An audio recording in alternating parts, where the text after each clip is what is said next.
So here we go. A girl is flying a kite on a string.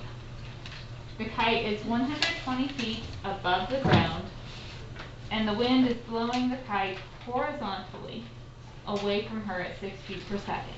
At what rate must she let out the string when 130 feet of string has been let out? What should we do?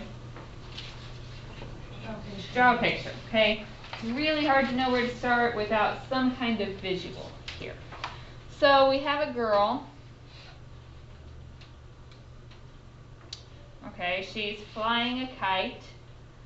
So here's her kite.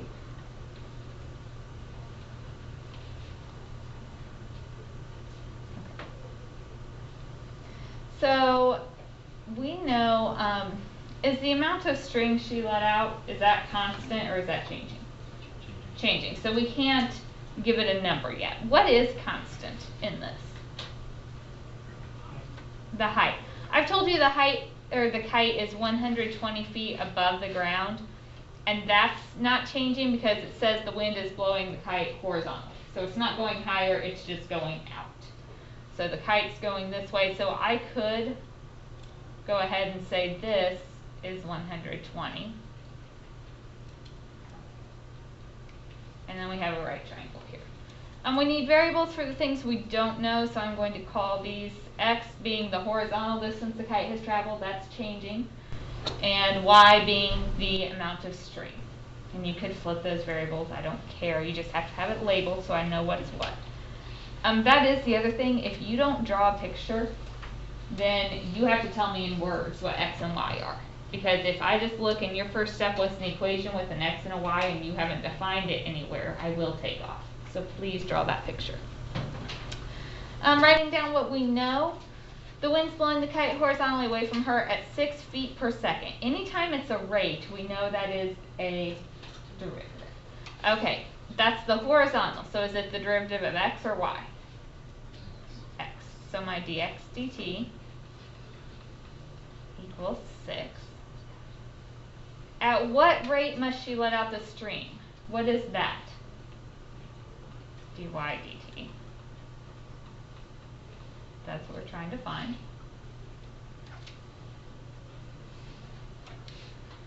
When 130 feet has been let out, so what variable is that? Y is equal to 130. We're using a lot of the same formulas over and over again here. What would we start with? Pythagorean theorem. A squared plus b squared equals c squared. Just in answering questions, make sure when you set that up, you set up correctly. C has to be the hypotenuse. So in this case, it'll be x squared plus 120 squared equals y squared. You can do the 120 squared if you like. You can leave it as that because when we do the derivative, what's going to happen? It's going to be 0 because it's a constant. So I'm just going to do my derivative. Derivative of x squared would be 2x dx dt. Derivative of 120 squared is just 0. Derivative of y squared is 2y dy dt. Do I know my x at this instant to plug it in? I didn't tell you x, but can you find it? Yeah, because we're looking at the instant when my y is 130, so if we solve that, x squared plus 120 squared equals 130 squared.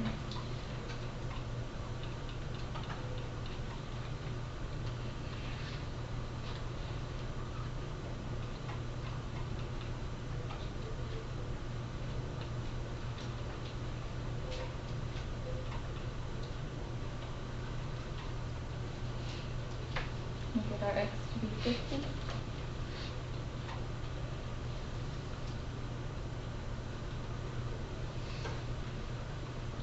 So then if we plug in everything,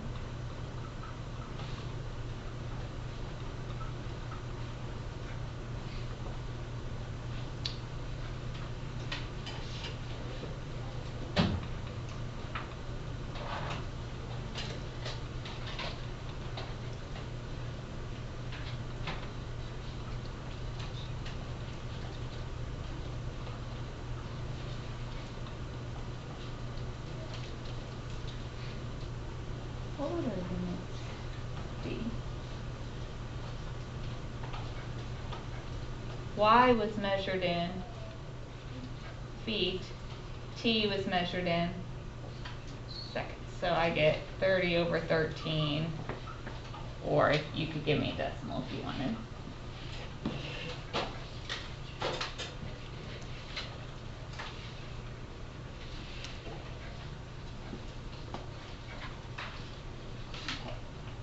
Questions on that one? I remember doing this last week.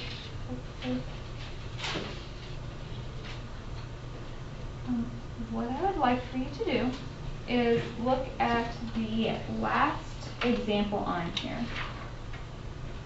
We did one similar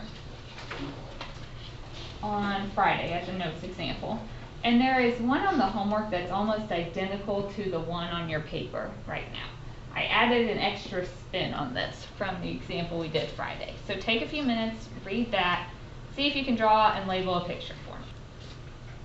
A funnel in the shape of an inverted cone. So we know what a funnel looks like.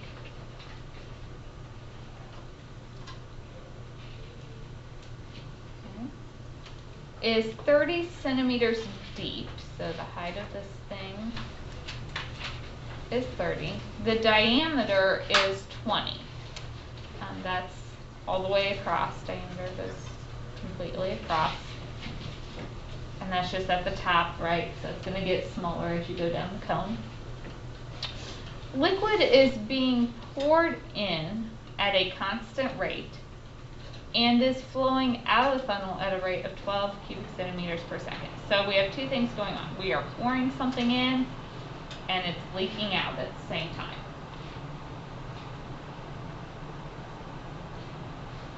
Okay. I said we were pouring it in at a constant rate. Did I tell you how fast that is? No, but I know it's not changing. So let's just call that something. Let's do C for constant. That's the constant rate. I turned on my faucet. That's the amount coming out. It's not changing. The rate that it's flowing out is 12 cubic centimeters per second. So that's how fast it's coming out. The height is rising at a rate of 0.25 centimeters per second. Let's start labeling some of this. If I'm talking about how the height is changing, what is that? dH dt. Rising, so it would be a positive 0.25. If it were falling, it would be a negative. Okay. At the instant when the liquid in the funnel is 20 centimeters deep, what does that represent? That's our H. So let's talk about the volume of this. Because when I see that cubic centimeters per second, that's my dV dt. But there are two things that are going in to impact the volume, the amount of water in this. You have the water coming in and the water going out. So what would I do to get my overall volume? It's going in at a rate of C, coming out at a rate of 12. C minus 12.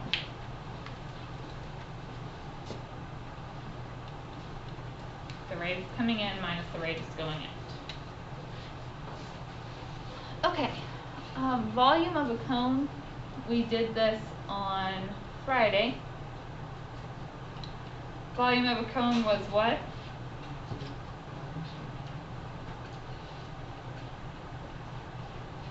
Okay, if I'm looking at this, we have a V and we have an H, and I've given you information about that. This has an R, but do I have any information about a dr dt? No. What am I trying to find on this problem? I'm trying to find C. Since I have no mention of a dr dt, I would like to get rid of my radius before I do my derivative. To do that, we're going to use this information. We could set up a proportion here. Radius divided by height. Okay, what's the base radius of this? 10. Over the height of this is 30.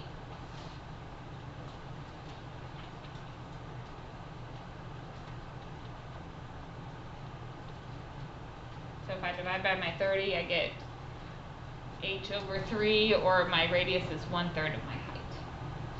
And that will be something we can assume for the entire cone. That ratio is always true. So before I do my derivative, I am going to replace my r in my equation and simplify. R is 1/3 h squared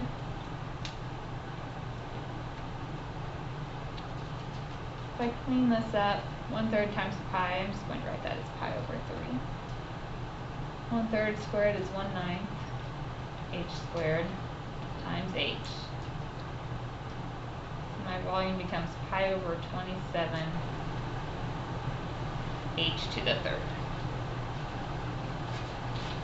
Again, I did this because if I had done the derivative of the original, I would have had dv dt, dr dt, and dh dt in that.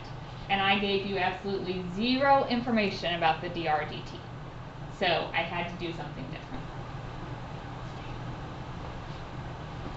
Are we okay with that?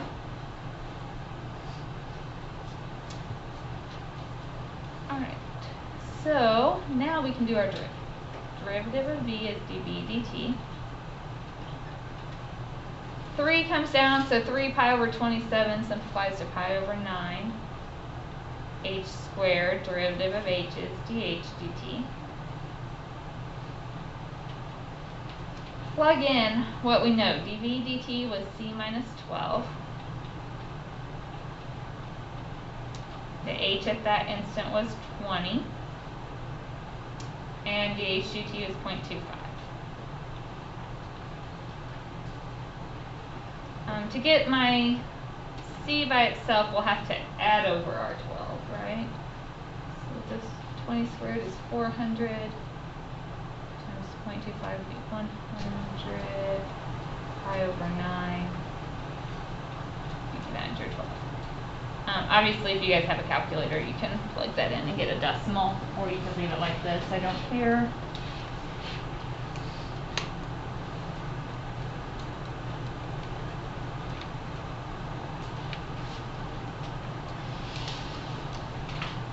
As a decimal, it's like 46.9066.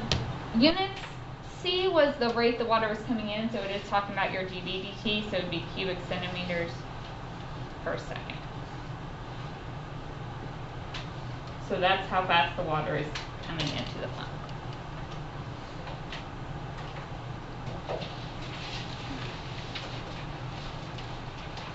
Any questions?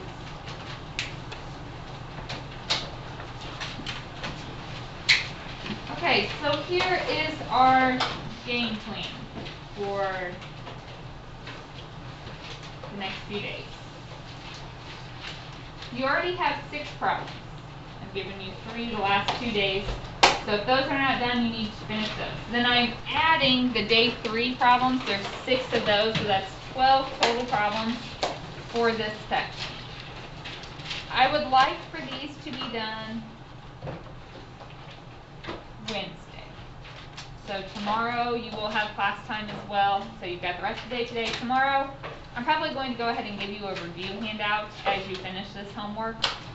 But I'm giving plenty of class time on this stuff so that you can ask questions when you need to. So all the book is due Wednesday. Wednesday we'll do some more review, and I would like to do a quiz on Thursday this week.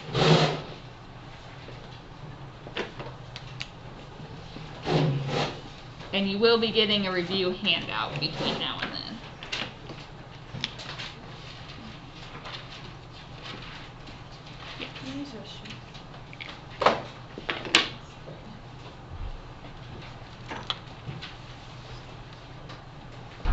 Yes.